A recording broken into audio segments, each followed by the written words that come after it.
Southport, Leicester, Epping. Just some of the places where civil unrest has already surfaced in Britain. People love to throw around the term civil war, usually as hyperbole or something that only happened somewhere else. But interestingly, one person who actually studies war, a professor at King's College London, believes it's not only possible in the UK, it's probable. He's made bold predictions for Europe, and the UK sits right near the top of his list. According to his research, the next great conflict in the West won't be fought overseas, it'll be fought at home.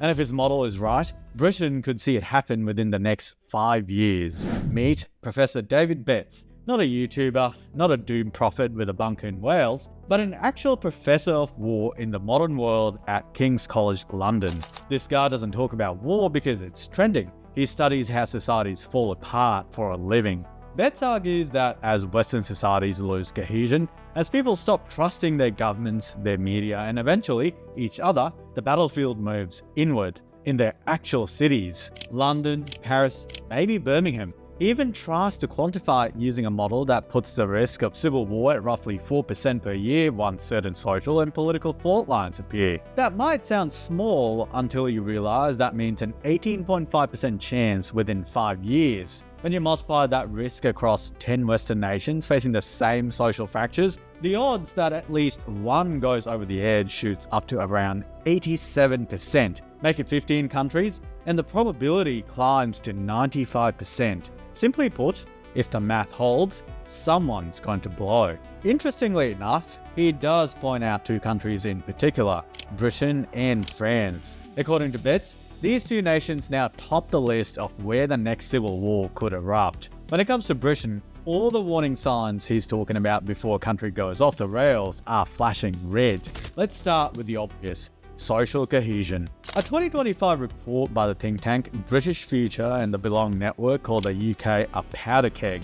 Their words, not mine. According to the report, the bonds that hold society together, so things like civic participation, trust, and a shared sense of belonging, are under severe pressure. 1 in 3 people now admit they rarely, if ever, interact with anyone from a different background. I don't think anybody would be surprised by the fact that multiculturalism's having a rough time right now. The report is blunt about the consequences. If this continues, the very basis of democracy is at risk. That's not hyperbole. That's literally what the report says. Trust in institutions has also cratered. The 2024 Edelman Trust Barometer puts public trust in government at just 30%, the lowest in years. Scandals, culture wars, and inflation have turned politics into background noise for most people. Normal politics, as Betz puts it, no longer solves normal problems. He describes modern Western nations as jigsaw puzzles of competing tribes, each living in their own echo chamber,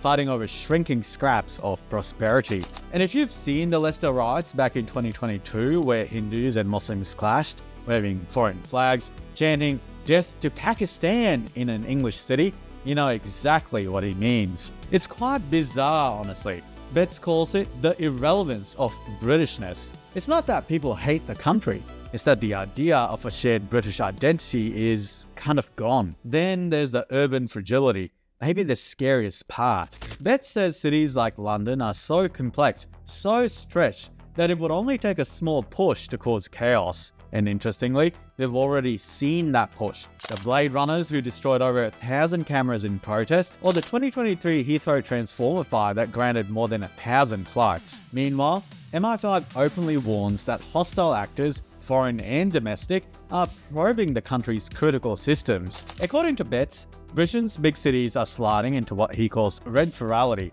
parts of the map where law and order still exist, but barely. And hovering above it all is the security picture, and it's not pretty. Now, before we get to that, if you're enjoying the video so far, please remember to give it a like, subscribe if you haven't already, and consider signing up on Patreon, which comes with a ton of perks. MI5 calls Islamist extremism by far the biggest threat to Britain's security. Roughly 3/4 of its terror caseload involves jihadist ideology, while far-right plots make up the rest. The difference is scale. Jihadist networks are older, deeper, and far better at recruitment. These aren't foreign fighters anymore.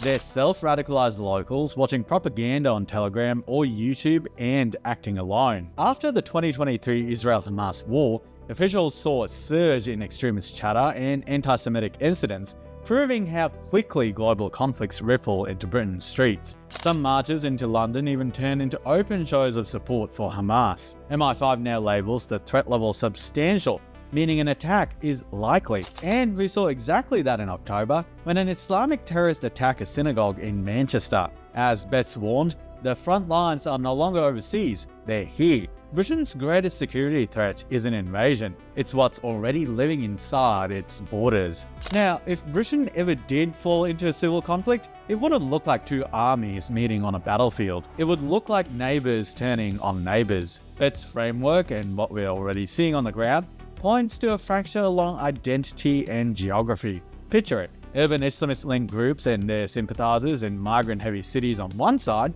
facing state forces and traditionalist citizens, many from rural or suburban areas, on the other.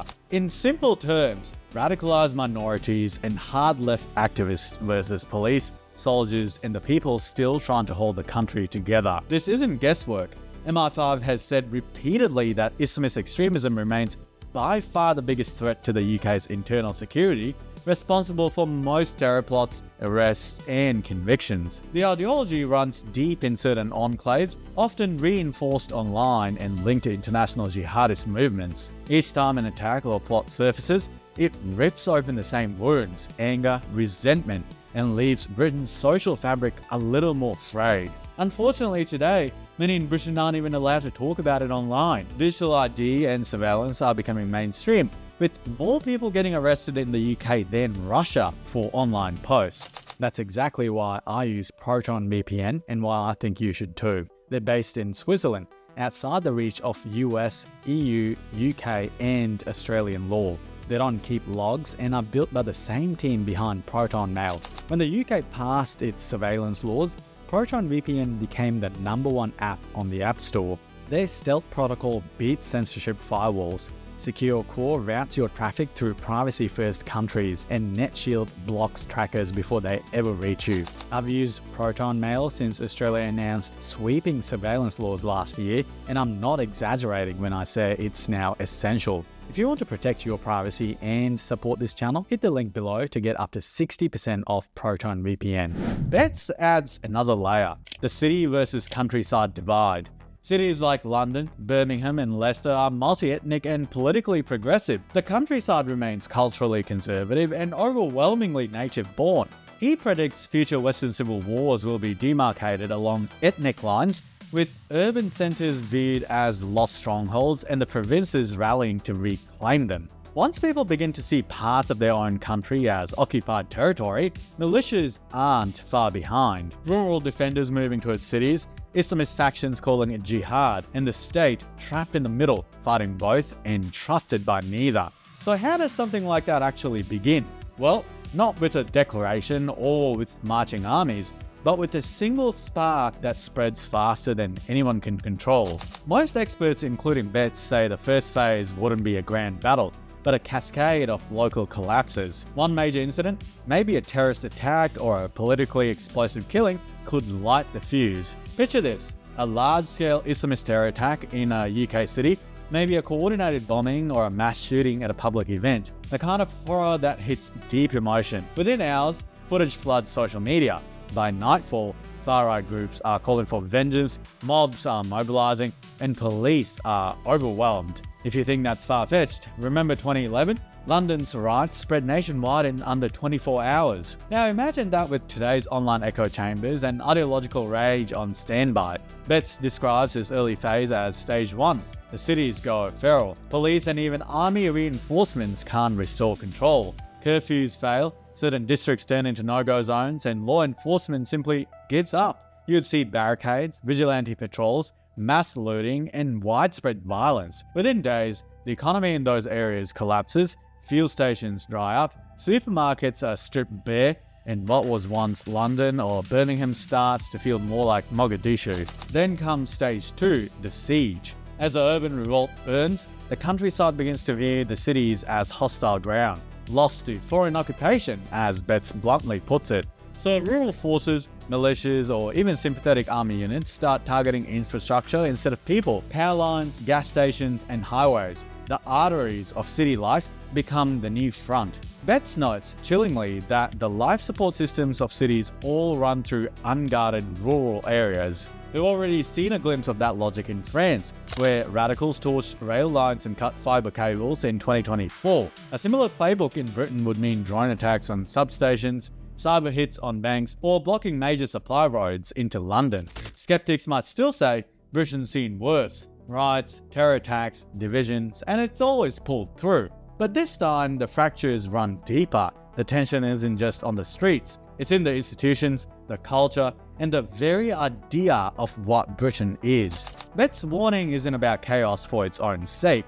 It's about what happens when a country stops believing in its own story, when citizens lose faith that their neighbours share the same values, when identity replaces belonging, when fear becomes the only common language. Civil war doesn't arrive with a declaration. It creeps in through apathy, denial, and the slow corrosion of trust until one day, the spark lands and the collapse feels sudden, only because no one wanted to see it coming. And if Betz is right, Britain is already in that danger zone, not because of what might explode tomorrow, but because of everything that's already breaking today. He ends his essay with a haunting line: "The tools of revolt are lying around, and more ordinary citizens seem minded to take the shot."